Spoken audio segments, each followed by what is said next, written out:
Good morning and welcome to the EZFX Signal Trading Room broadcast for Thursday, August 25th, 2016. My name is Bradley Freed. For the next 20 to 30 minutes, you'll be joining me as we review our watch list from yesterday and update that list. We'll be looking for any new trade setups, anything we've been watching that's opened and is ready to get into, and also any management steps we need to take on our open trades to ensure that we're following our rules. If you have any questions during the broadcast, please use the chat room on this page to ask your questions. Post your questions during the broadcast and I'll answer them all live at the very end. Also, if you're watching the recording, please feel free to post questions to the trading room group on the community menu on the website, or you can find me under members. My handle is EZFX, and you can send me a private message. Or as always, you can send me an email directly at ezfxsignal@gmail.com. Always happy to receive your questions and looking forward to answering any that you might have. Okay, so without further ado, let's get started. Let's first review the list from yesterday. We were watching a pound Aussie sell setup and an Aussie Newsy buy setup, and those hadn't fully set up as of yesterday. Under our new and open trades, the Aussie yen buy trade was a new trade. We were still waiting for a little bit more confirmation before committing to it. Then we have the following open trades. Euro Aussie sell was open. Euro dollar sell was open.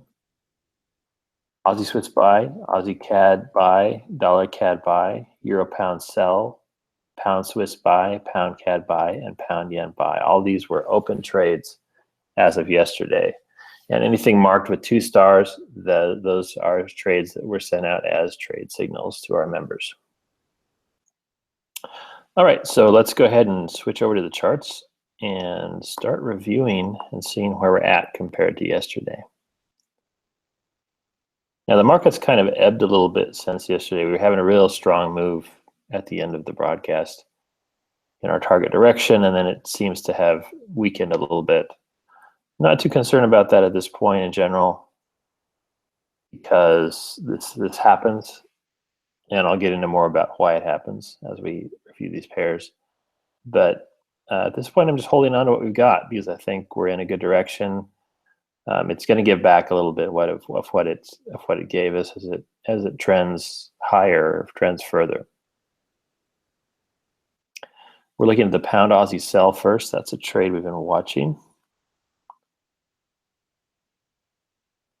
And this has set up completely. It's we have a class A supply zone, trend line break. Almost a sell bubble here. And if we get a triangular moving average color change, that's a full set of confirmation to go ahead and take this trade. If and when we do sell this, the stop will be right above that new supply zone. That means that we should have a relatively tight stop on this trade when we take it. Well, it's still 92 pips. I mean, it's actually larger than it looks just because of the way that the chart is scaled at this point in time. So we can move that a little bit closer. And as far as targets, let's kind of look at our trade space and draw some Fibonacci levels. And we can see that the 50% retracement level is almost right at this weekly pivot. That's a really nice confirmation of the weekly pivot target as our initial profit target.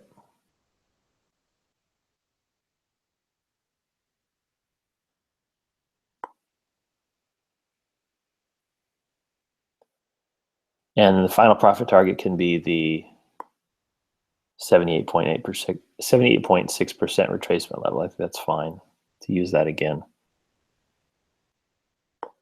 That seems to be pretty effective as an extension profit target in testing and live trading.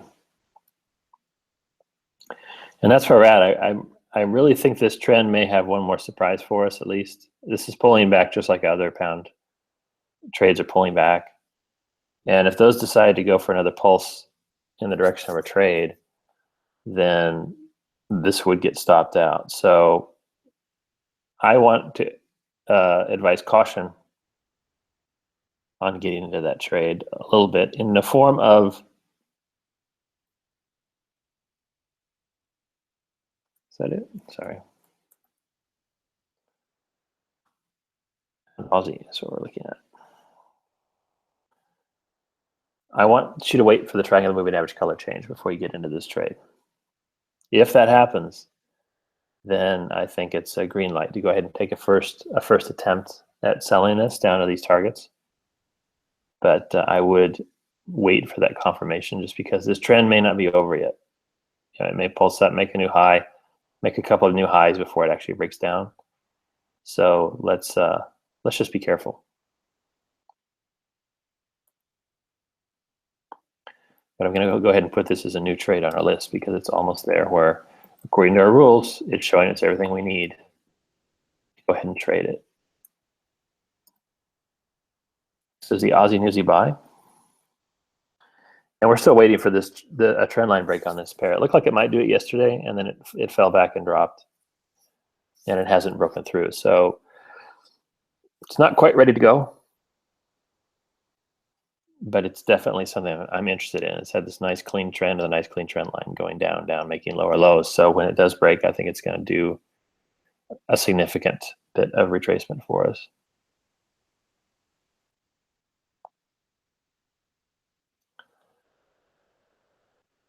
Next, let's look at the Aussie yen. It's another one we've been waiting on. I redrew the trend line again a little bit because we made this higher wick here. So I raised it after it drew back here. It closed above that again. It's dropped below that again. None of these candles really convinced me to buy. None of them was a super strong candle, and most of them were sell candles. Then it dropped below again. So this is still ranging at this point, especially if it goes lower and retests the top of the zone again. Then it confirms it's really still in a range. It's not ready to trend yet. So this is still a new trade for me. I'm not ready to go ahead and commit to buying it yet at this point.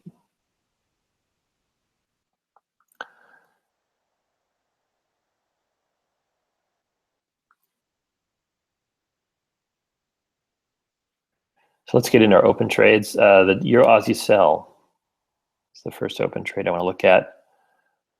This was moving along pretty nicely. It headed towards the stop here. It dropped. It hit the weekly pivot, hit it twice, bounced, and now it's going up again towards the stop loss. So this has not progressed as of yet the way we want it to. Doesn't mean it won't, but we're still waiting for a break and a close below this weekly pivot to get to our initial profit target at the monthly pivot at 1.4704. And right now this is moving against us. This is not a scenario where I'd loss cut. We still have a triangle moving average. It's moving down. The trade is still open. It might stop out, in which case it would just become a second chance trade and we try again. I am kind of believing in this euro weakness across the board. And I think that this pair eventually is going to drop and give us what we're looking for. On the 4-hour chart, it looks like this. You can see we had a previous pretty significant resistance here when it rose up and hit that level and then dropped hard. It's been retesting that same level and getting pushed back down. And eventually it may capitulate to the sellers and drop back down at least to this monthly pivot, if not further. I think our targets are pretty conservative, and this is a pretty reasonable setup, either from a support resistance or a supply and demand perspective.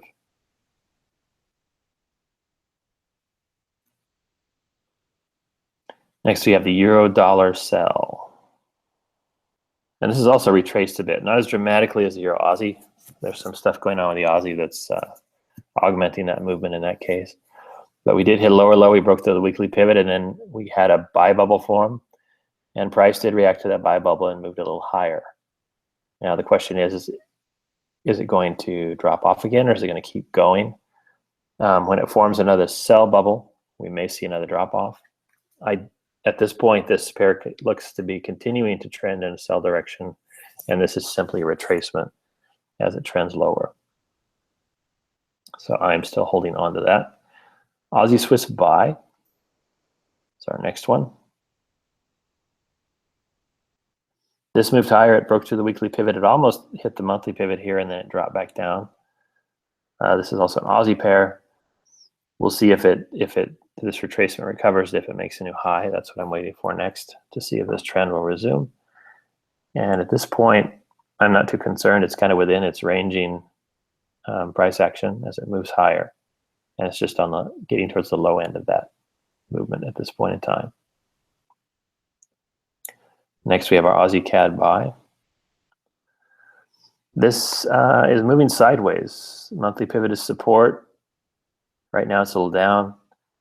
We're still waiting for a breakout above this new supply zone here that formed pretty close to the entry, which is why I didn't use it as an exit signal. And waiting for the trend to resume on this pair. Next, we have a dollar CAD buy. This is also ranging at this point. It formed a new supply zone as a Class B zone that is not a closed signal. We did have the triangular moving average kind of turn red here, then blue again. That alone is not going to be an exit signal for me, especially since we do have some money in this trade. We have some money on the table, but unless I see an opposite direction Class A, I'm not going to get out of it. I'm going to hold on and see if we can break out and get to higher highs. Next, we have a euro pound sell. And this trade moved lower. We actually hit the first target, moved the stop to break even. Now it's retraced higher. This is the same retracement we're seeing on the euro dollar and the other euro pairs. We had a buy bubble that formed here. And whenever these form, you kind of know that these are 9 times out of 10, you're going to have a retracement. Could be a full-on reversal in this case. We don't have a Class A zone here. It would be a Class B zone and a bubble. Could have been an entry signal, but in this case, we're just considering it to be a retracement within a larger trade, a larger move in price that should take us lower. Hopefully to our final profit target, the monthly pivot at 0.8435. Next, we have the pound Swiss buy. And this trade also fell off, right? It almost got to the final profit target here, bounced on this supply zone once, and then is retraced. It had a sell bubble here. So it had really gone pretty far, pretty fast, is what the bubble tells us, and it needed some relief. I would suspect that it may even get as far as giving us a new buy bubble and then surge upwards again if it's going to do that for us. At this point, I'm holding on to this trade. At this point, I personally am trend following. I don't have a hard target set at this second target. I want to see if we can get even further beyond that target when the trend resumes in the buy direction.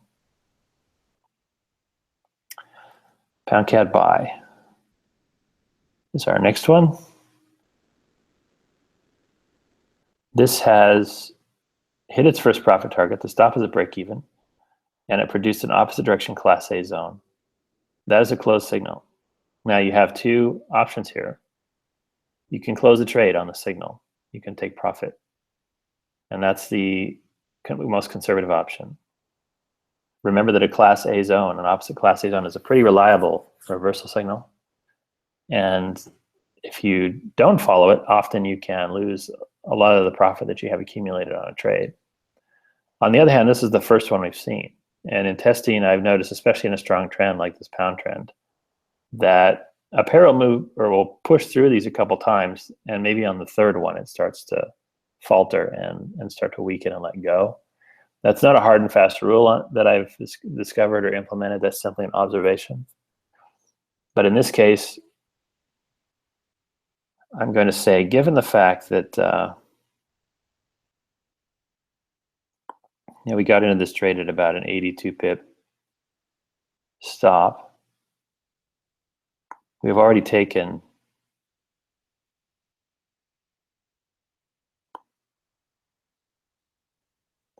$460 pips at the first target.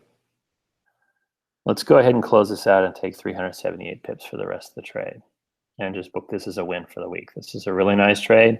We had an excellent risk to reward ratio on it. And we can just say the maximum win was at the first target for 462. I'm going to go ahead and close this.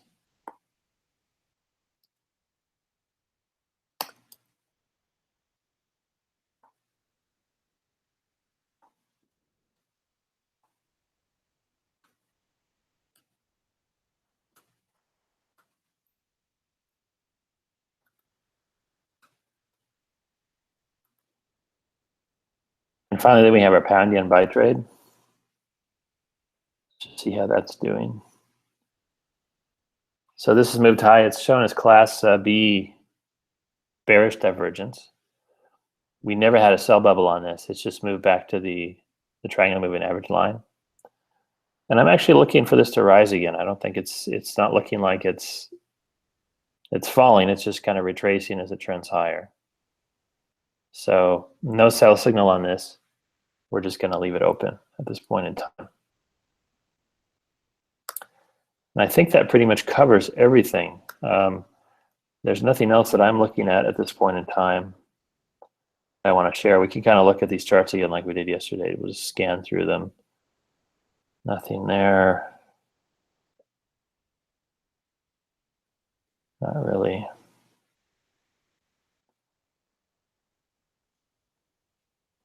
It's interesting because once you get used to doing this, you can look at a chart and just see that there's nothing, there is something or there is nothing very quickly. It's a scan, and you can pick out a valid setup with a high degree of accuracy using very little time indeed. All right, so I'm pretty comfortable with the set of trades we have on right now and what we're looking at and in this point in time. I'm not really looking to add anything else to our trade portfolio. And I'm thinking about my leverage too. Right now, my leverage is about 360%, given the position sizes I put in for the trades I have open. As a personal preference, I don't let my leverage fall below 300%. And that's very conservative, but I just feel very comfortable having that margin on it. I don't want to get it to where I'm like at 50% or, well, if you get to 50%, you're going to get margin called.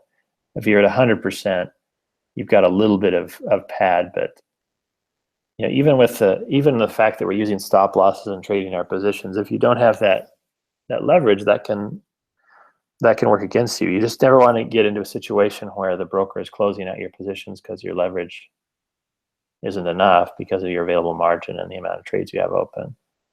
So 300%, that's my red line. You may have a different one. I'm pretty close to that right now, so I probably won't be adding any trades to this portfolio until I close out something at target 2 and release some risk that I can use, or some leverage that I can use on new positions. Let's just check and see if there's any live questions. I don't think anybody's attending live today, but maybe. And not today. So if you have any questions, as I mentioned, you can go to the community menu, you can go to groups. There's a trading room group. Please join that. Please post to that, post questions, post charts, post trade ideas, post anything you want to talk about, and we'll have a discussion there. If you go to members and you find me, I'm EZFX, you can click a button, you can send me a private message via the community, and we can have a conversation about any questions you might have about the trading room, the signals, the trading, the trade system, anything you want. And finally, of course, I'm always available to you at ezfxsignal@gmail.com. I'm watching that constantly. I'm able to reply to you usually within 24 hours on a given trading day. A little bit slower on the weekends sometimes, just because I'm doing other projects or relaxing a little bit. Thanks very much for watching this Trading Room video. We will be back on Monday for the next edition of the Trading Room Hangout. And I'll be looking forward to you attending or watching this video. I'll be looking forward to sharing more trades with you and hopefully making more money together as we continue to trade mean reversion trading. Thanks very much for watching, and I'll see you next time. Take care. Bye-bye.